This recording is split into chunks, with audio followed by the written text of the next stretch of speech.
All right, I figured we might as well get things started here since it's a couple minutes after. Thank you to those of you who have joined and are able to be here today. And thank you, Maria, for being here. Maria is going to be our presentation today. Maria Fernandes-Dominique, who is a senior specialist on the community building and engagement team in the Boston office of NeighborWorks America.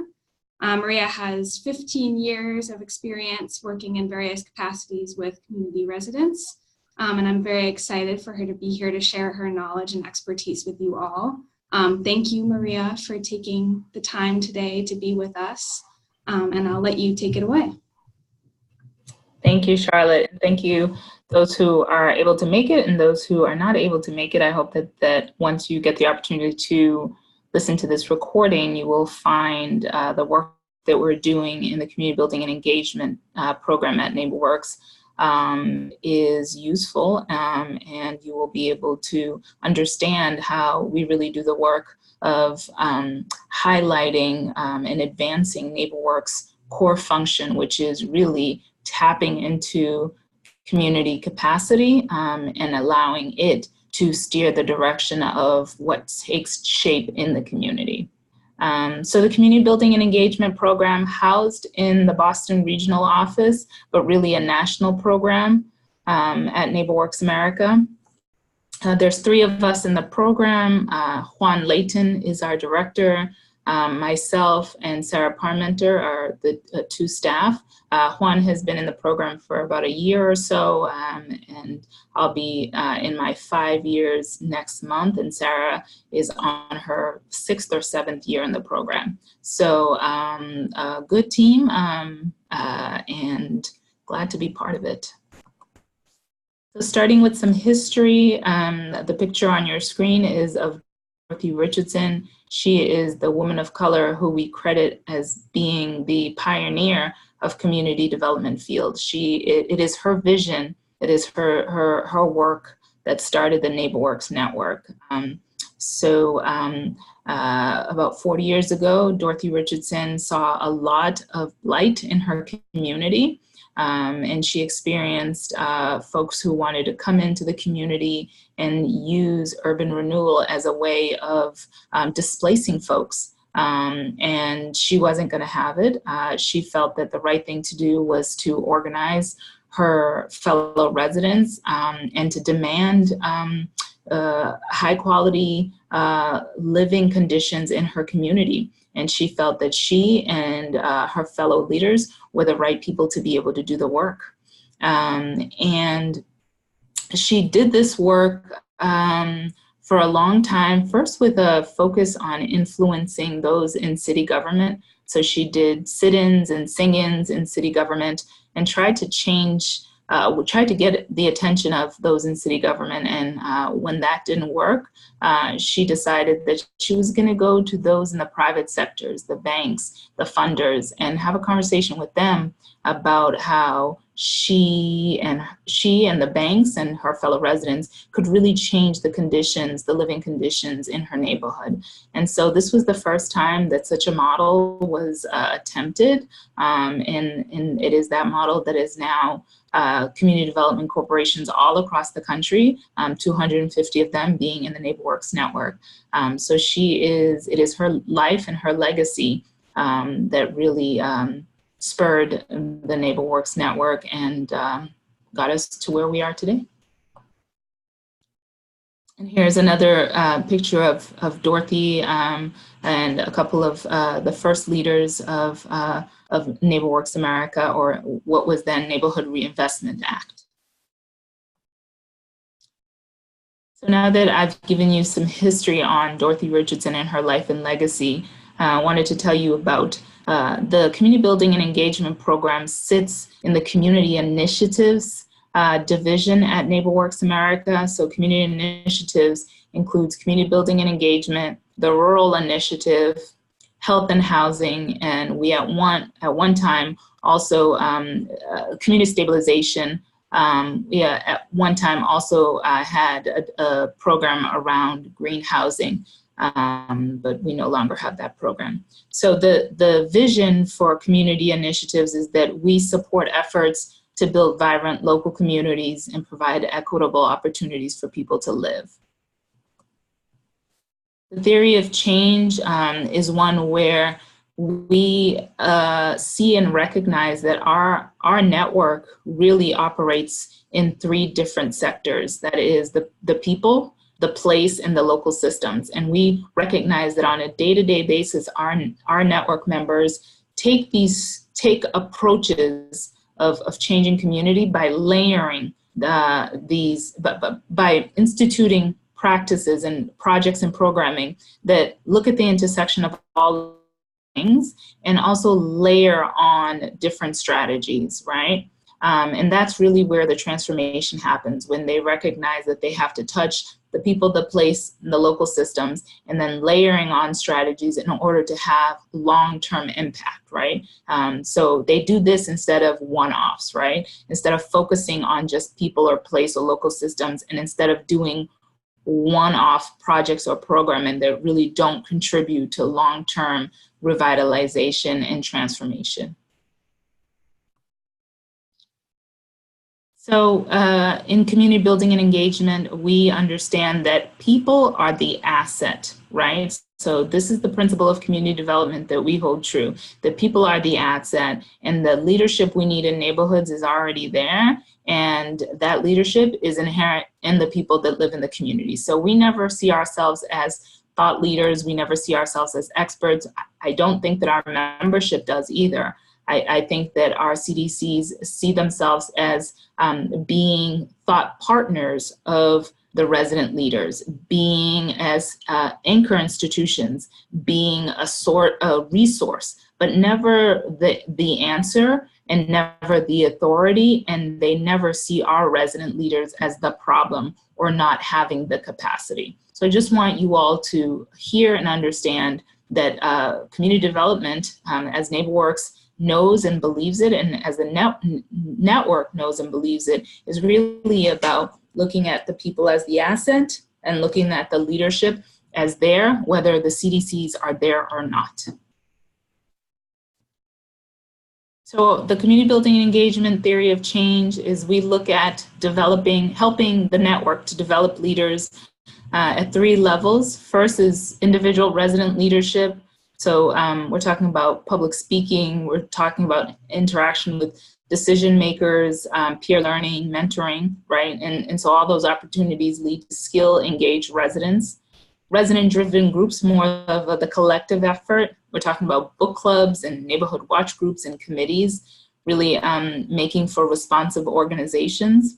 And then connections overall, so community building activities that go beyond the units and the property that CDC owns, right? So we're talking about resident tenant services, community planning, street and public space improvements, right? So really making for strong community relationships. And all of these three together make for engaged residents and vibrant communities. Leadership, so the leadership development, I'm gonna give you, these are some fun pictures that we have from the network, and I'll give you some examples of what the leadership development looks like. This is resident groups, again, some really cool pictures from the network. Community building, again, these are pictures from Orange County, NeighborWorks, Chinatown CDC, and Cabrillo. Again, goes to what I said around the three areas, the resident leadership, the resident-driven groups, and the community building. Okay. So this is 2 avenues or 2 platforms, actually 3, that we use to engage our network. First is the NeighborWorks Resident Engagement Community Leadership Facebook group. The group is open to everyone and anyone. You don't have to be part of the NeighborWorks network to tap into the group. But during the CLI, which this year will be taking place in October in Chicago, we look to that group we see a lot of traffic on that site where folks post what they're doing in the community, how excited they are to bring their team to the CLI, and what their team looks like. We once did have a monthly newsletter. Now we are more shifting to a monthly meetup. So it's a virtual call that we'll be doing. Our next one will be on July 23rd. And we were talking about a learning community that we put together over the last 6 months that really looked at best practices on sustaining the CB&E line of business. And then webinars. We do those all the time, just like we're doing this one right now. Some resources to share with you. The Building Leaders, Building Communities curriculum, that is the curriculum that we created and teach at the NeighborWorks Training Institute, but we also make it available to the network. And most of the time the network takes the curriculum and curtails it to their needs. We are excited to report that we've updated the curriculum to really have an equity lens, to really look at race, diversity, equity, and inclusion in the community, right? And also we're bringing on a consultant to translate it into Spanish, and that too goes to our Ready work. Two other resources, our volunteer toolkit.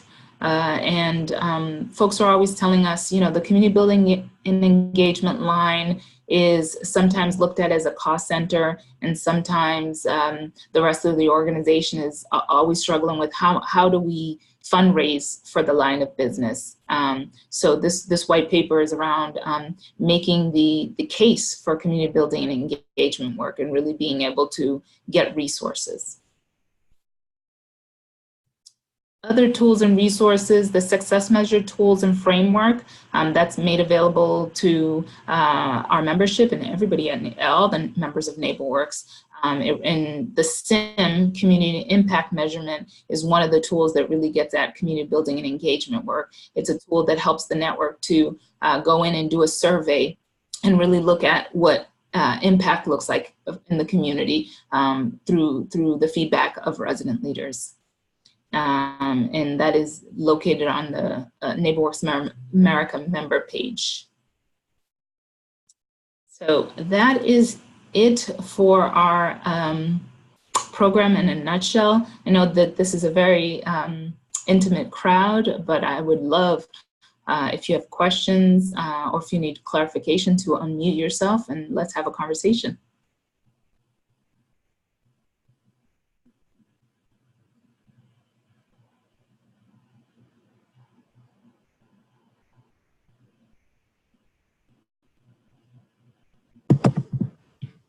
All right, I'll ask a question, but also if anyone would rather type their question in the chat box than unmute their phone, that's perfectly fine too. I'll make sure to be checking the chat box as well.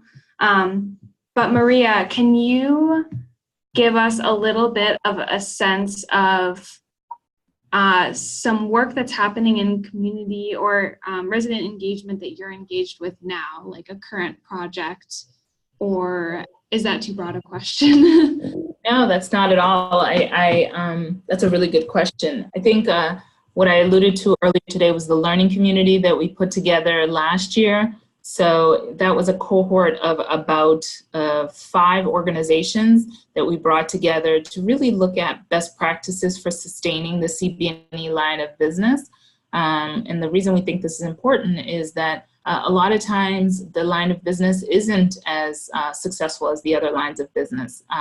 And so our organizers and those doing engagement on the front line often feel that they don't have the support and often feel burnt out and often feel devalued. So this cohort really came together to share their struggles and their successes around working to sustain the line of business. And we have put together a PowerPoint, and we've put together, they're working on a report. And as I said, on the 23rd, I'm happy to invite this group to the webinar on the 23rd to really look at how the group came together and what their work looked like, what areas they really focused in on, what their research uncovered, and what they identify as best practices. So I think that that's a really good example of how we've been able to bring the network together and say, you know, here's some resources, give us your feedback on how we can help you to really help the network, right? So that's one example. We're going to be doing another learning community starting in September, and that will be around the topic is generating the next, developing the next generation of leaders, right? So really looking at best practices around engaging youth and young professionals, because we know that when youth and young professionals work with us, they bring in a unique perspective, and there's an opportunity there to create a pipeline to diversify the field. So really being intentional about how we engage them is really important. So I'm excited that in September I get to work with this new cohort, and next year be able to help them to put into paper and in a webinar their findings. Charlotte, did those two examples help you with your question? Yeah, that's great. Thank you, Maria. All right, I'll leave room for any other questions. Well, I might as well ask my other question now. And I think you sort of answered it a little bit, but what is the vision of resident engagement for the NeighborWorks network going forward? So you mentioned Ready, which I know is a very big push with NeighborWorks right now, and you mentioned engaging young professionals. Is there anything else that you want to add to that about this team moving forward and how the approach might be changing or developing to engage residents more effectively forward? Yeah, you definitely tapped into Ready. Is a national effort for NeighborWorks America. So making sure that Ready is front and center in all of our work is really important. And part of that is engaging immigrants, is engaging youth, is engaging the LGBT community, is engaging persons with disabilities, right? And I think the other thing is arts and culture. NeighborWorks understands that arts and culture is also, and it isn't just arts and culture, it's also Ready, right? Really tapping into those in the community that have been operating in the creative space, bringing them together with planners and community developers, and helping them to have a conversation about what does community change look like when you have an arts and culture lens, right? We just lost a staff member that was working on the arts and culture initiative, but we'll be continuing that work and hoping to really have that take off and be able to show the network some of the best practices around using arts and culture as part of their community efforts. Thank you. Yeah.